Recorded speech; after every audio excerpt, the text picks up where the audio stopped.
ဂျပန်နိုင်ငံဟာတကယ်ကို2050ခုနှစ်မှာနေထိုင်နေရသလားလို့ထင်ရလောက်အောင်ကိုကွာခြားနေတာမှာဂျပန်နိုင်ငံကဒိန်းချင်းတွေကတခြားအဆင့်တစ်ခုမှာရှိနေတာပါအဖုံးကိုဒီဇိုင်းထုတ်ထားပုံကဒိန်းချင်းတွေကိုလုံးဝကတ်တွယ်မှုမရှိအောင်လုပ်ထားတာပါဘယ်လောက်ပဲစူးစမ်းကြည့်ပါစေဘယ်လိုမှကတ်မနေပါဘူးဒါကြောင့်ရှိန်ရွံ့စွာနဲ့အဖုံးကိုလက်နေစရာမလိုတော့ဘူးပေါ့ဂျပန်မှာပူပြင်းတဲ့ရာသီဥတုမှာသုံးဖို့အတွက်အေးပေးတဲ့ spray တွေလည်းရောင်းချပါတယ်အသက်ရှိနေတဲ့အောင်ကြီးများပေမဲ့အသက်မရှိပါဘူး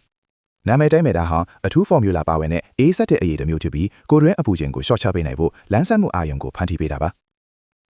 ဂျပန်နိုင်ငံကကျောင်းတွေမှာတန်ရှင်းရေးဝန်ထမ်းတွေမရှိပါဘူးဆရာမတွေဟာသူတို့ရဲ့သင်ယူတန်းတွေကိုသင်ကြားပေးတာအပြင်ကလေးတွေကိုကောင်းမွန်တဲ့တန်ရှင်းရေးကိုထိန်းသိမ်းဖို့လမ်းညွှန်ပေးကြပါတယ်ဒါကဘယ်အလို့မှရှက်စရာမရှိဘူးဆိုတာနဲ့လူတိုင်းဟာသူတို့ရဲ့ပတ်ဝန်းကျင်အပေါ်တာဝန်ယူသင့်တယ်ဆိုတာကိုကလေးတွေကိုသင်ကြားပေးတာပါ